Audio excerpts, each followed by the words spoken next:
When most people hear the word narcissist, they imagine someone arrogant, loud, self-absorbed, and constantly seeking attention. But not all narcissists look like that. Some are quiet, some seem shy, some appear sensitive, thoughtful, or emotionally wounded, and that's exactly what makes covert narcissism so difficult to recognize. A covert narcissist often presents themselves as someone misunderstood by the world. They may talk often about their struggles, disappointments, and emotional pain.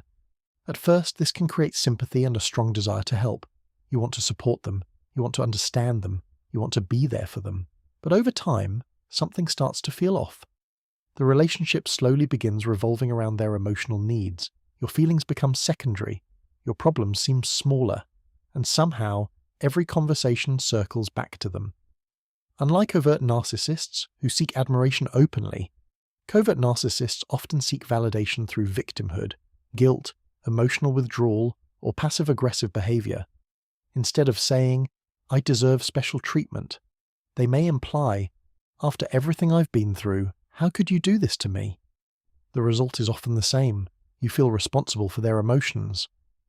One reason covert narcissists can be so draining is that they often struggle with insecurity and shame.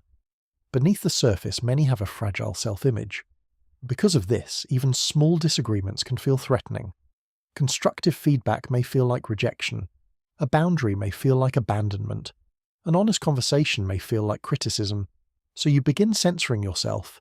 You choose your words carefully. You avoid certain topics. You soften every truth to prevent a reaction. Without realizing it, you start walking on eggshells. Another common pattern is emotional guilt. When healthy people feel hurt, they usually communicate directly. A covert narcissist may withdraw, become distant, act disappointed, or create the feeling that you've failed them. No one directly says you are responsible, but you feel responsible anyway. This is where confusion begins. Because the manipulation is subtle. There may be no dramatic arguments, no obvious threats, no clear signs of control. Instead, there is constant emotional pressure that slowly changes your behavior.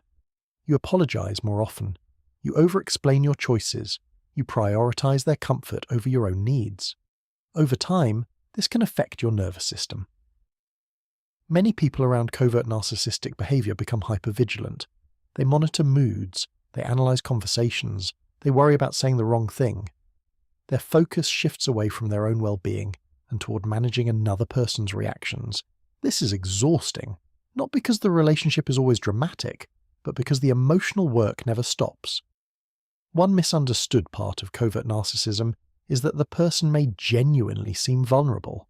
In many cases, they are vulnerable. They may carry real wounds from rejection, neglect, or insecurity. But vulnerability does not excuse manipulation. Pain does not justify controlling others. And understanding someone's struggles does not mean sacrificing your mental health. So what can you do if you recognize these patterns? First, learn to trust your own perception again. Pay attention to how you feel after interactions. Do you feel respected, heard, emotionally safe? Or do you consistently feel guilty, confused, drained, or responsible for someone else's stability? Second, create clear boundaries. Healthy people may not always like your boundaries, but they usually respect them. Manipulative people often react differently. They may guilt-trip you, criticize you, or act hurt when you protect your needs. That reaction tells you something. Finally, remember that healthy relationships create balance. Both people matter. Both people have needs. Both people are allowed to make mistakes. Real love does not require one person to shrink so another can feel secure. A healthy relationship should make you feel more like yourself, not less. Because genuine connection is not built on guilt, fear, or emotional control. It is built on trust, respect, honesty, and the freedom for both people to exist.